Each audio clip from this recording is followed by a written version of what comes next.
Olá pessoal, tudo bem? Aqui é o professor Gabriel da disciplina de Sistemas Térmicos de Potência. Na aula de hoje a gente vai ter uma aula bem rápida falando sobre os ciclos, né? Basicamente o ciclo Otto e o ciclo diesel. A gente fez toda uma análise termodinâmica nas aulas passadas, né? Só que principalmente partindo do diagrama P por V. Então a gente vai ver também analisando o movimento angular da manivela, né? Então, a partir de qual movimento que está acontecendo. Isso, tá? E por último, a gente vai revisar o ciclo, né? Tanto o Otto como o diesel, né? E na próxima aula, né, presencial, nós faremos alguns exercícios acerca disso. Então, obrigado, né? Vamos para a aula, pessoal. Bom, pessoal, então o que nós veremos na aula de hoje? Nós vamos analisar o ciclo Otto, o ciclo diesel, e vamos ver a consideração do ciclo padrão ar, ciclo padrão ar frio. E a gente, no decorrer, né, das nossas análises dos ciclos, a gente sempre vai falar um pouco sobre o que é o irreal, o que é o real e o que é o ideal, tá? Vou tentar ser bem rápido, tá, pessoal? Então aqui nós temos o ciclo Otto, né, de um motor 4 tempos real, tá? Aqui está indicado certinho, né, cada um dos processos, mas do 1 para o 2 a gente tem a admissão, tá? Veja que o nosso gás aqui, o nosso ar, a mistura ar-combustível está praticamente na pressão ambiente. E o meu pistão ele sai do ponto morto superior, vai para o ponto morto inferior, né? Ok? Isso aí, tá? Do 2 para o 3 nós temos a compressão, tá? Então, dos 2 para os 3 nós temos a compressão. E é válido citar que a minha faísca, pessoal, ela ocorre um pouco antes de eu atingir o ponto morto superior, tá? Então, no meu um pouquinho antes do meu ponto morto superior ser atingido, ocorre a faísca. Daí eu tenho a combustão, né? Que ela aumenta assim consideravelmente a pressão interna ali, né, do meu sistema. E ao final, né, digamos assim, desse aumento praticamente instantâneo da pressão, né, devido à combustão do combustível, nós temos a expansão, né, do nosso pistão, né, saindo do ponto morto superior para o ponto morto inferior. E é nessa região aqui, nesse processo, que a gente tem a produção de potência, tá? Feito isso, né, um pouco antes ali já de terminar a expansão, a válvula de escape ela já é aberta e aí inicia-se o escape, né? Com o pistão saindo do ponto morto inferior e indo para o ponto morto superior. Quando ele atinge o ponto morto superior, né? O escape é do 4 para o 1 aqui, tá, pessoal? Esqueci de comentar.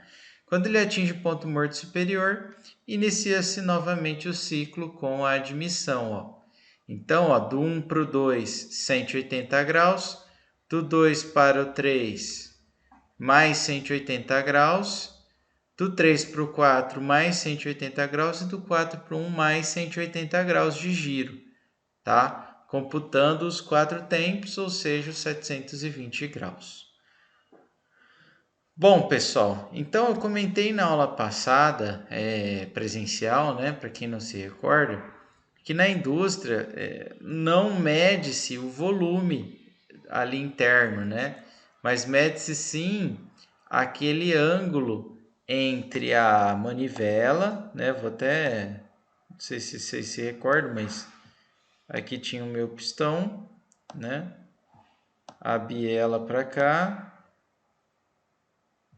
e aqui eu tinha a minha manivela, né, ó. Deixa eu mudar a cor aqui, vamos pegar outra cor aqui, ó. E aí, ó, o ângulo entre a vertical e o braço ali da minha manivela, que é esse ângulo alfa, era isso que era medido experimentalmente.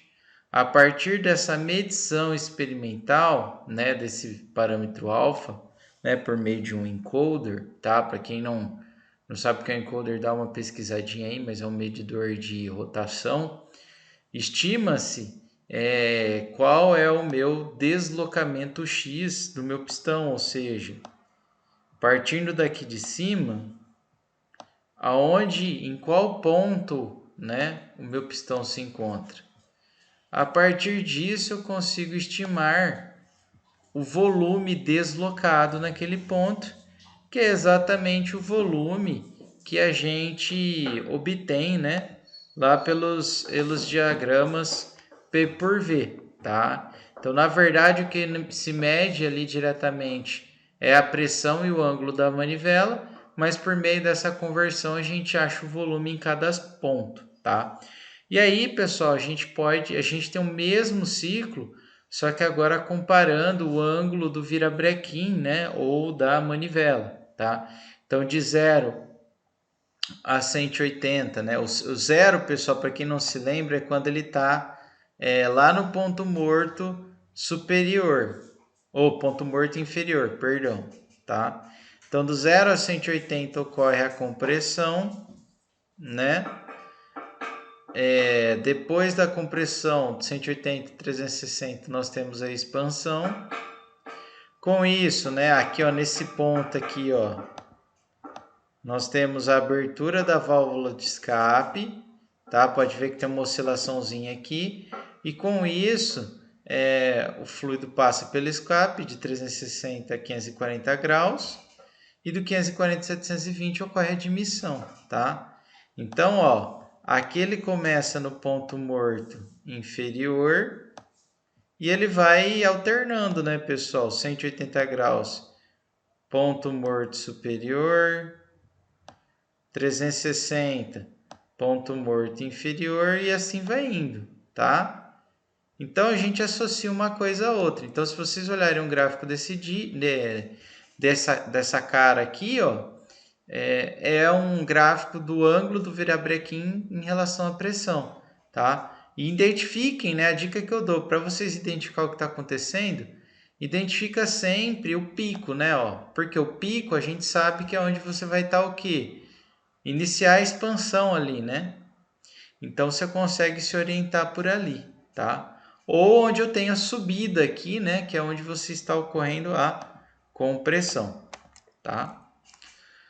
Bom, pessoal, então isso, né, esse gráfico aqui, isso que é medido experimentalmente, quando a gente aplica essas expressões aqui, essas equações que relacionam a cinemática aqui do nosso problema, a gente obtém esse diagraminha aqui de volume pela pressão, tá? Muito bacana, ok? Beleza, tá? Feito isso, só comentar, não sei se vocês se recordam, mas lembra que eu comentei com vocês que a faísca ela ocorre, né? Um pouco antes dele atingir o meu ponto morto superior, tá? Isso, ponto morto, isso mesmo, corre um pouquinho antes, tá até marcado aqui, né, ó. Então, esse gráfico ele mostra a influência desse parâmetro, né, na pressão, né, do nosso sistema. Então, vocês podem notar, ó, que aqui, por exemplo, quando eu tenho 3 graus, ó, o que está acontecendo? Eu tenho uma maior pressão, tá? Conforme eu aumento aqui, por exemplo, para 7 graus, essa pressão cai, tá? E esses 5 graus e 3 graus também modificam, tá? Isso que é bacana, tá? Então, esses 5 e 7, pessoal, ele está mostrando aqui certinho o que está acontecendo e a pressão máxima que a gente tem. Então, esse é um parâmetro que influencia consideravelmente, né, no nossa pressão máxima que atinge, tá? Lembrando que nem sempre uma pressão máxima é interessante, tá? Porque pressões grandes, né, diminuem a vida útil do motor, tá? Então depende do que você quer. Você quer ter um carro para uma competição? talvez seja útil, mas se você quer às vezes ter um carro para o dia a dia, né, para as pessoas, não é tão interessante, porque ele vai estragar rápido, tá? Bom, no diesel, pessoal, então isso tudo que a gente comentou é do Otto, tá? Esse é o diesel, tá? É o ciclo diesel, tá? Bom, algo interessante aqui, pessoal, é que depois a gente vai chegar lá no ciclo ideal e a gente vai voltar aqui, acho que é melhor. Então, o ciclo diesel, pessoal, a mesma coisa. Você mede o ângulo do virabrequim e passa, né, esse ângulo para a pressão. Né, digamos assim, esse ângulo para a variável de volume. E é os diagramas P e V que a gente tem. Tá? É interessante vocês notarem que no diesel, né, essa compressão aqui, ó, o processo de compressão ele é muito diferente do processo de compressão do Otto, tá? Se vocês notarem, ele atinge pressões muito maiores, tá? Pelo que a gente já comentou nas aulas anteriores, né? Devido principalmente ao Otto, né? Você ter uma ignição por faísca e se você atingir pressões elevadas, você vai ter a autoignição antes do esperado. Já para o diesel, a gente tem a autoignição, então é desejável mesmo que se tenha altas pressões. Tá? Então, isso era um ponto que eu queria mostrar para vocês. E pode notar que é uma curva bem mais acentuada. Tá? Bom, aqui tem a relação entre pressão, rotação do motor e o ângulo do virabrequim, tá, pessoal? A pressão aqui ele estaria na altura aqui, né? A rotação aqui e a nossa o ângulo da manivela, tá? Então vocês podem notar que tem certas combinações em que você tem picos elevadíssimos e combinação que você tem picos menores e que isso varia, né, obviamente com a rotação, né? Então, para aqui ali próximo da rotação de 3.000, né, perdão, 3.000 RPM, né? Você tem os altos picos, né, 30, 35, né? Bom, então tá. Bom, então agora vamos fazer uma análise mais detalhística, né, desses ciclos, tá? Para quem não lembrou, a gente viu de 4 tempos, né? Tanto do motor diesel como do Otto, né? Primeiro do Otto, depois diesel. Agora a gente vai ver o de 2 tempos, tá? E aí vocês vão ver que o porquê que realmente ele perde muita eficiência, tá? Então, ó, mesma coisa, tá, pessoal? Ó, quando eu saio aqui do meu ponto inferior e eu vou para o meu ponto morto superior, ó, o que está acontecendo, pessoal? Ó? Vamos vir aqui, ó. O 2, ó, é o PMI, tá? Então, o 2 você está no PMI. Então, do 2 para o 3, você fecha a janela de admissão, tá? Então, veja, e no 1 começa, né? Abre-se a janela de admissão.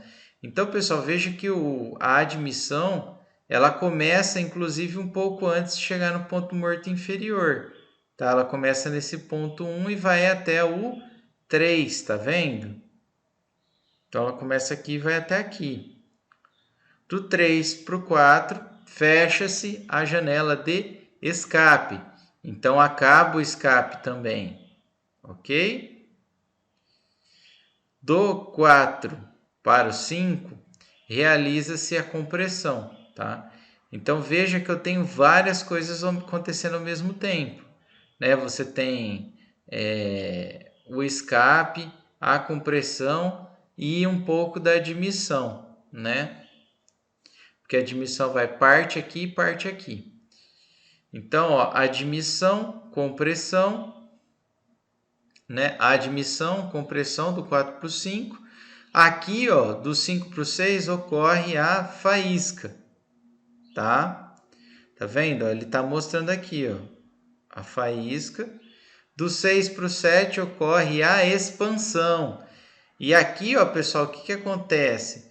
nesse ponto 7, está vendo que você tem uma descontinuidade no gráfico? Ele estava tendo uma tendência e passa a ter outra? Ocorre a abertura da janela de escape, tá? Então, tá vendo, pessoal, que parece que você tem uma interrupção mais brusca, parece que você aproveita menos a pressão, né, ó, do que lá, ó, se a gente voltar no ciclo Otto, ó, 4 tempos, opa, ó como é mais suave, né? Parece que você aproveita melhor a pressão do ciclo, né? Ó. Aqui do 7 para 1, essa abertura da janela, ela meio que você tem essa perda, tá? E aí vai indo, né? No 1 abre a janela de admissão, então vai indo, né? Então aqui é o escape, ó, do 7 até o 3 temos o escape, do 1 até o 3, ou desculpa, do 7 ao 4 a gente está tendo o escape, do 1 ao 3 a gente está tendo a admissão, tá? Tudo isso aí é feito em conjunto, tá? Bom, pessoal, então veja que dá para notar que é algo que tem muito mais perdas do que o ciclo 4 tempos. Bom, pessoal, então isso é falando de ciclo real, tá? Então vamos falar agora um pouco de ciclo padrão a ar, tá? Então o que acontece? Foi feito, né? Vocês viram isso em termodinâmica, algumas aproximações para a gente conseguir analisar o máximo de eficiência que os nossos motores poderiam ter, poderiam apresentar. Então, quando a gente fala ciclo padrão ar, não pensa que é para determinar a eficiência real do meu motor. Não, é para você encontrar a máxima eficiência possível, tá? Para você ter um parâmetro para comparar isso. E a forma da gente fazer isso com os motores de combustão externa é utilizando o modelo de ciclo padrão a ar, tá? Vou relembrar aqui rapidinho com vocês as hipóteses, mas basicamente a gente considera que só existe ar, né, no modelo de ciclo padrão a ar, então a gente despreza o combustível, tá? Bom, temos um ciclo fechado, então a gente não tem nem entrada e nem saída de ar, a gente adota que ele está sempre num ciclo fechado, tá? O que não ocorre, tá?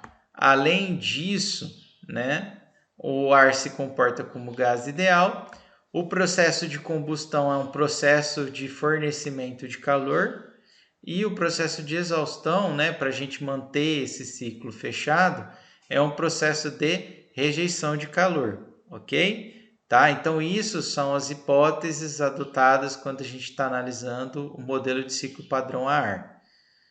O que muda para o padrão a ar para o padrão a ar frio, como está escrito aqui embaixo? No ar frio, o CP e o CV são constantes, a gente pode adotar como constante, porque a gente considera ele como um gás perfeito. Então veja que são duas coisas diferentes. Ciclo padrão a ar é uma coisa, ciclo padrão a ar frio é outra.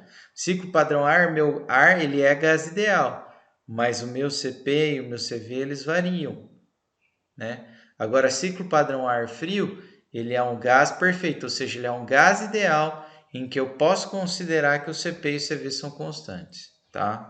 Essa é a diferença. Bom, ciclo Otto, tá? Vamos analisar, tá, pessoal? Primeira coisa, o ciclo Otto, esse aqui é o ideal, tá? Do 1 para o 2, os processos de expansão e compressão, que seja 1 para o 2 expansão e 3 para o 4, que é compressão, são isentrópicos, né? Porque a gente está analisando o ciclo mais ideal possível, que ele é internamente irreversível. Do 2 para o 3, nós temos a absorção de calor, né, a volume constante, e do 4 para uma rejeição. Aqui está a pressão constante, pessoal, mas está errado, tá? É a volume constante, tá? Vou até corrigir aqui, ok? Se a gente analisar e voltar, ó, visualiza aqui, ó, vamos voltar lá para o ciclo real. Ó, pessoal, esse aqui é o ciclo real, tá? Ó. Veja que realmente esse processo aqui é um processo muito próximo do volume constante. Esse aqui é uma aproximação, tá, pessoal? E o escape de admissão é desprezível, né? Porque praticamente a gente não tem nada, tá? Então, assim, é um modelo razoável, tá? Não é algo que foge muito do real, tá? Bom, e como que eu resolvo esse cara, tá? Em termos de eficiência, não vou voltar, isso aqui eu já repeti lá em termo 2. Como ele é uma máquina térmica, ou potência líquida pelo QH, ou 1 menos QL sobre QH. Como nós estamos analisando um ciclo fechado, a gente tem, o motor ele se comporta como um sistema. E aí o QL e o QH a gente pode estimar como uma variação da energia interna, tá? Como que eu encontro esses U's, pessoal? Por meio da tabela A.7, né, lá do livro do Van Valen, tá? Utilizando essas relações aqui que a gente pode aplicar quando a entropia é constante. Então, do meu processo 1 para o 2 e do 3 para o 4, eu posso aplicar essas relações. Então, veja que se eu tiver, por exemplo, minha taxa de compressão, eu já sei o quanto, por exemplo, que vai dar o meu V2 sobre o V1, tá? Então, consigo achar o meu VR1, meu VR2 e os demais parâmetros, tá? Bom, considerando... Então, isso é para um modelo ciclo padrão a ar, ok, pessoal? Se for ciclo padrão a ar frio, o meu ΔU pode ser adotado pelo CV ΔT, no qual o CV é constante. E aí a minha eficiência, ela acaba se tornando uma função da... Não vou provar nada, tá, pessoal? Mas ele é uma função da razão de compressão do meu motor, tá? Então veja que isso aqui é válido só se eu estiver considerando, ó, tá aqui escrito em cima, ó, padrão a ar frio, ok? Esse aqui é o ciclo padrão a ar. Isso aqui já comentamos, tá, pessoal? Mas quando eu aumento o R, eu tenho um aumento da eficiência, mas isso é limitado, né, pela temperatura de autoignição dos combustíveis, né? Se você atinge a temperatura de autoignição, ele entra em combustão antes da faísca, e isso provoca danos, né, para o motor. Bom, pressão média efetiva, tá? Então aqui vocês vão calcular ela. Vocês podem calcular pela área do pistão vezes o curso. Na verdade, perdão, vamos começar pelo trabalho líquido. Trabalho líquido vocês podem calcular pela trabalho da expansão menos o trabalho de compressão, né? Se for padrão ar, é essa expressão aqui de cima. Se for o padrão ar frio, vocês podem aproximar por isso aqui. E a pressão média efetiva, ela relaciona o trabalho líquido com a cilindrada, tá? Então, seria como se o meu motor, imagina que o meu motor estivesse comprimindo a pressão constante, né? Do meu ponto morto inferior do meu ponto morto superior ao meu ponto morto inferior. Eu falei comprimindo, mas é expandindo, tá? Porque é pressão. Quanto maior essa pressão média efetiva, pessoal, significa que o meu motor ele consegue produzir mais trabalho por ciclo, tá? Então é interessante, por exemplo, se eu comparar, imagine que eu comparei dois motores iguais, tá? E um tem uma pressão iguais, quando eu falo a relação aos aspectos constitutivos, ou seja, a mesma cilindrada, por exemplo, né? E você calcula de um motor deu 2, o de outro deu 1. Significa que o motor de 2 ele vai conseguir produzir muito mais potência, tá? Trabalho, né? Bom, potência do ciclo, a gente pode utilizar tanto o trabalho líquido quanto a pressão média efetiva, né? Tomando cuidado, é lógico, com o termo aqui X, tá, pessoal? Esse termo X, que ele é um termo que ele é ajustável, né? Para motores 2 tempos e 4 tempos, tá? Então, ele vale 1 para motores 2 tempos e 2 para motores 4 tempos. Por quê? Porque no motor de 4 tempos eu preciso de 2 rotações para completar um ciclo. Então, por exemplo, se ele girou 1000 vezes, ele vai produzir potência apenas em 500, né? Então a gente tem que dividir esse resultado por 2. Ok, pessoal? Então temos a fração residual, vou explicar para vocês na próxima aula. E aí, para finalizar, só vamos verificar o ciclo diesel, tá? Que ele é composto aqui por esses 4 processos. Novamente, compressão, que é 1 para o 2, e 3 para o 4, que é a expansão, são isentrópicos, porque é a menor perda possível. Do 2 para o 3 eu tenho um processo a pressão constante, do 4 para o 1 é um volume constante, tá? Se a gente voltar lá no ciclo diesel real, né? Não é esse aqui, tá? Vocês veem que não é um... Assim, ó, veja que ele não poderia, né, não se aproximar a uma pressão constante. E aqui eu tenho um pico bem pequeno de volume constante, tá? Não é um volume constante, mas é algo que se aproximaria àquela região de volume constante. Então, no ciclo diesel, a gente nota um pouco mais de divergência, né, entre o modelo ideal e o real, tá? Bom, em termos de análise termodinâmica, a eficiência é 1 menos QL sobre QH.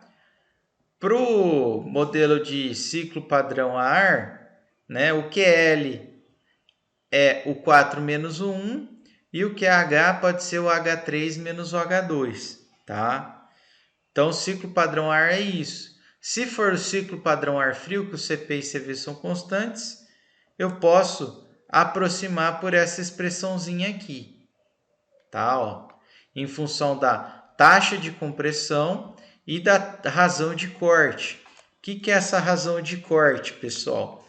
É o meu V3 dividido por 2. Ou seja, é a razão entre o volume que eu tenho, né, após a combustão e o volume que eu tenho antes da combustão, tá? Bom, por meio dessas expressões, a gente nota que a eficiência do diesel ele é menor que o Otto, porque ele depende desse parâmetro aqui da direita, que ele vai ser sempre maior que 1, tá? Esse parâmetro aí. Vocês podem fazer a conta, é algo que dá sempre maior que 1, então a eficiência do diesel é um pouco menor, tá? Só que a vantagem do diesel é que ele é interessante se trabalhar com altas taxas de compressão, porque ele é um motor de ignição espontânea, né? Então você consegue atingir, por mais que a eficiência dele, comparando mesmas razões, para o mesmo R ele seja menos eficiente que o Otto, ele passa a ser mais eficiente porque você consegue operar em taxas de compressão maior. Então eu espero que vocês tenham entendido e até a próxima, pessoal.